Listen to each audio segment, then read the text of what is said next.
Hey Scrap Bosses, here's another video in the Creative Reconnection series. Of course, in the last video you saw me make this a two-page layout, double-page layout, 12 by 12, and this layout's called Date Night. What I am trying to do is whenever I work with a kit or some kind of paper collection, I want to use up all the elements as much as possible. So for this layout, I used the Felicity Jane kit, I believe it's from February. And with the remaining items, I created another layout, which you're going to see here in a second. I also created these two cards. I'm trying to get back into card making, and it's great to have some cards in my stash. And then I also made some 3x4 cards. All I did was I took the 3x4 cards that came with the kit, and then I embellished them. So I have some elements that I can use for a future project. Now, here are the remaining elements out of the kit. So I used up all the pattern paper, and I had some strips of pattern paper. I'm going to show you what I'm going to do with those here for this project that I'm working on in this video. And I also had some different kit elements. This is now going to go in my stash so I can use on other projects. But for the most part, I used up majority of the kit. With the remaining pattern papers, what I want to do is create some little pinwheels. And I also created some punched borders that I'm going to use to create an anchor on my layout that I'm going to make in this video. So I'm just showing you the little rosettes that I made. You simply trim down a piece of paper, whether it's solid cardstock or pattern cardstock, to about 1 to 2 inches by 12. And then you score it and fold it at the score lines. And I'll show you that here in a second. I also showed you my punched borders. I added some score tape to the back of those punched borders.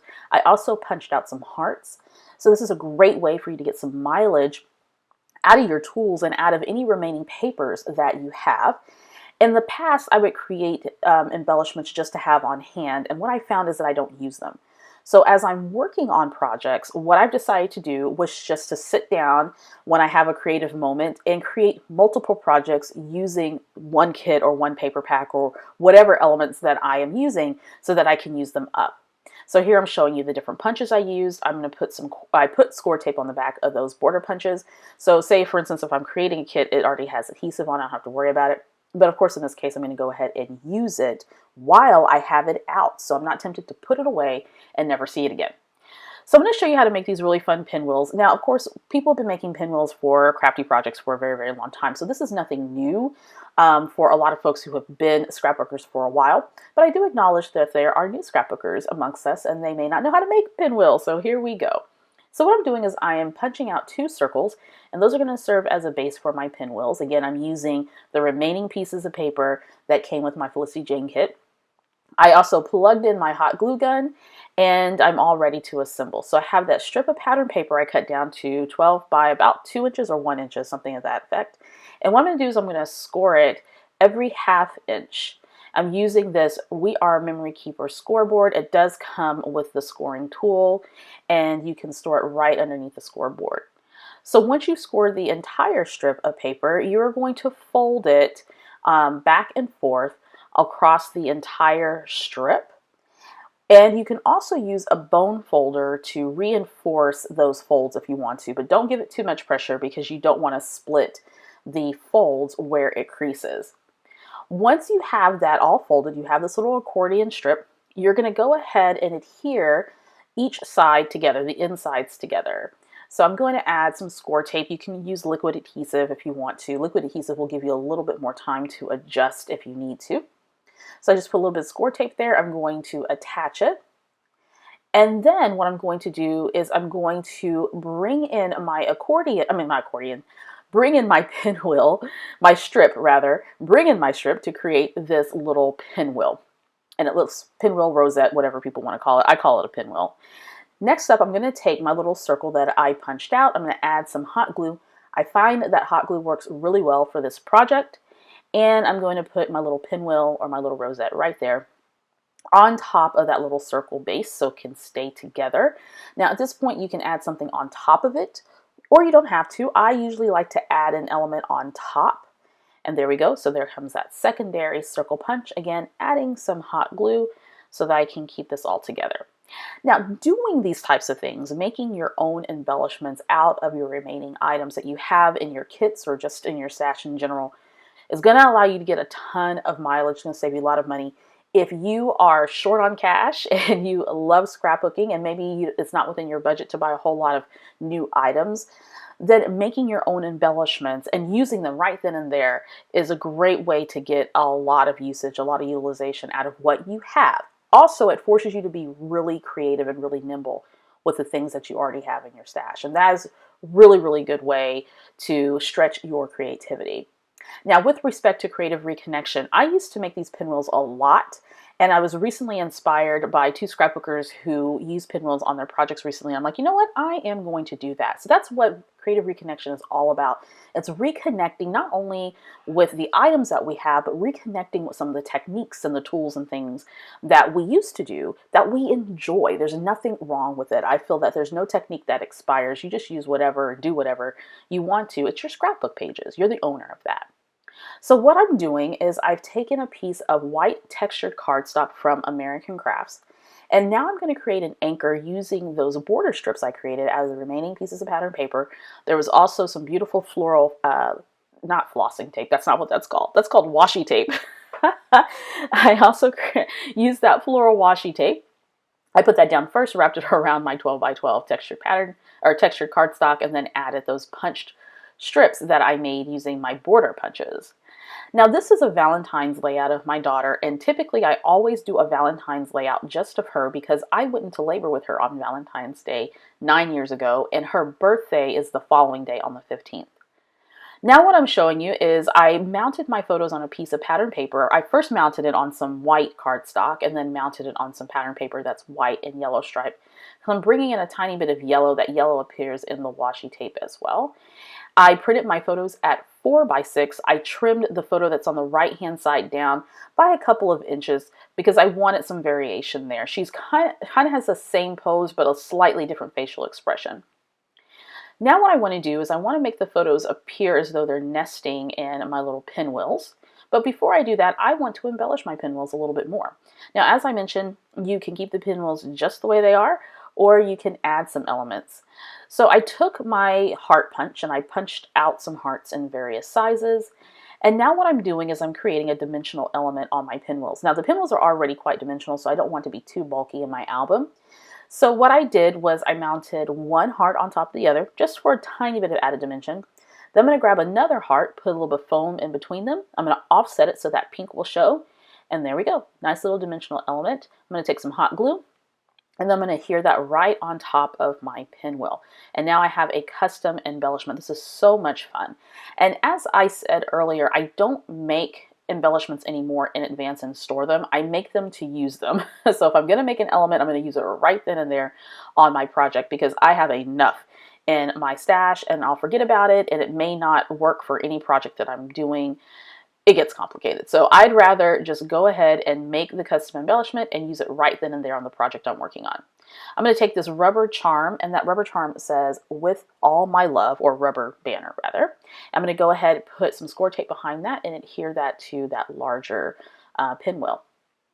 Now I have a few more elements that I want to add. Here's another die cut, little circle die cut, and it says "the good stuff."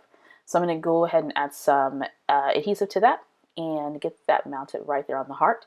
I do apologize for the shaking. I'm in a ever continual battle of trying to get my table to stop shaking. I've tried a couple of things and it's just not working, so I think I might just have to buy a new table, a new craft table. So bear with me. I do apologize for the shaking. It's not you, it's totally me. All right, so I have this label and it says love. I'm going to go ahead and adhere that onto my second little pinwheel. And there we go, really cute, nice, and embellished using the things I already have. Now it's time to add them to the layout. So I'm going to take that larger pinwheel, put that right in the middle, and take the other ones and flank that on each side. I'm going to use some hot glue, and I'm going to adhere the smaller ones down to the layout. Hot glue is actually a very good medium to use on scrapbook pages, mainly because it doesn't dry super fast. I mean, it dries fast, but you still have some time to move your elements around, and it stays secure on your project. For the middle pinwheel, I'm going to pop that up using some foam tape because that's going to sit right there on top of those smaller pinwheels. Just a little bit of layering. And once I have that all adjusted, there we go. And I love this. I love the way it turned out. It's so pretty. At the very top, I want to create a banner element. The first thing I'm going to do is I'm going to notch out just a half circle there at the top. because I want to layer behind that some pattern paper. I just have one remaining strip of pattern paper that I had not used from this kit. What I did was I took a border punch, it's a notebook border punch, and I created this band for another project and never used it. So I'm just going to go ahead and trim that. And I'm going to mount that behind that little semicircle that I created using my circle punch. Again, using my tools, getting really creative. There's a lot of white space up there, so I want to make sure that I interrupted that white space just a tiny bit. You don't always have to with white space on a layout, but sometimes I like to. And of course it brings that blue there to the top and just some more interest for the eye. I'm going to take these little banners. Now when I originally punched these out, I did put some dimensional foam behind them so they do stand up. And that adds just a tiny bit of dimension to the layout without it being too bulky. I'm going to add some more of my little heart die cuts. And then to the ends of those little heart die cuts, I'm going to add some more dimensional foam so that they stand up to the height of those banners. This is a fun little element, again, using the pattern paper that was remaining from this kit, just getting it used up. And you feel really good about it when you're able to use things up. And of course, it allows you to have space to get more stuff, right? That's what we do, circle of life for a scrapbooker. All right, so I'm going to go ahead and adhere the other heart there to the left-hand side. Now I want to add some of these really fun epoxy hearts. Again, all of this from the Felicity Jane, I forget what collection this is. The name escapes me. I'll make sure that I put that in the blog post for this layout. So there's some yellow hearts. There's some subtle yellow in the floral pattern in the washi tape, and of course the floral pattern paper I used for the hearts. So I want to bring that yellow out just a tiny bit to add a third color. Now let's work on the title. This collection is actually called Lindsay. I see that there in the packaging for the stamp. So this is called Lindsay, by the way, if you're interested. And of course, more information about this layout is going to be on the Victoria Marie blog. So what I'm doing is I'm taking this scripted love, and it's beautiful. I believe there is a die that you can use for this, but I'm not 100% certain. If it is, then I'll make sure to post it on my blog for this layout. So all I simply did was just stamped it and fussy cut that out. Again, a really great way to get some mileage out of your stash, out of your stamps. If you are not one for font stickers, or maybe you just don't have a large collection and you want to create interesting titles, then you can stamp them and fussy cut them, or use your dies if you have coordinating dies with your stamps. Again, keep it close to your workspace so you know that you can reach for them. All right, so I'm going to take another stamp, and it says, "Ours is my favorite love story," just referring to the fact that I went into labor with her on Valentine's Day, and that's something that's very special. So I backed my stamped title with a little bit of foam, and of course I adhered that to the right-hand side of my photos, and of course stamped the secondary sentiment, and that looks really nice, really clean, and beautiful. I'm going to go ahead and take some more of my little die-cut hearts, and I'm going to add just a few more to the top banner.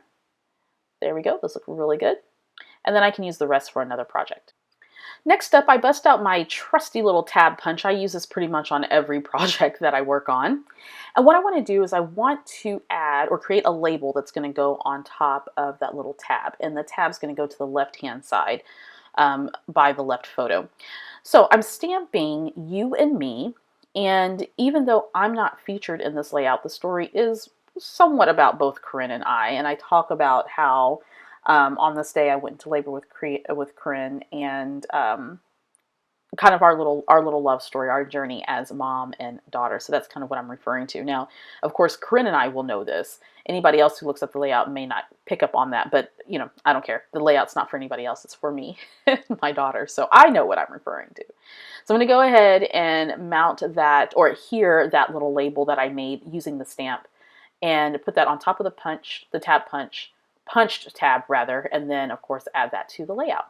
Next up comes the journaling, and all I did was simply type that up on my computer, and I printed out those journaling strips. I like to add some score tape to the back because it makes it a whole lot easier to adhere the journaling strips. And I just basically talk about how children love without condition. She is my greatest love outside of my spouse. And the first time that I held her and she popped open her little eyes, I mean, I lost it. I completely lost it. Fell completely in love with her, of course. And she will always be my sweet little Valentine baby.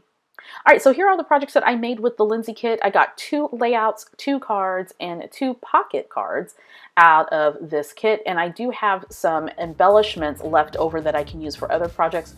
The cool thing about Felicity Jane kits is that they all coordinate very well together, so I can easily use the remaining items with other Felicity Jane items that I have in my stash. I am no longer on their design team, but I am a subscriber of the kit, and so I really love using these items. They're beautiful. So make sure you check it out. All right, this video was made possible in part by the Victoria Marie Scrap Boss patrons. If you would like to support Victoria Marie Designs, make sure you head on over, check it out. For just as little as $5 per month, you can get access to exclusive content that you won't find anywhere else. And of course, if you haven't already, be sure to subscribe to the Victoria Marie YouTube channel. When you do, click that bell indicator. That way you'll be notified each and every time a new video is posted.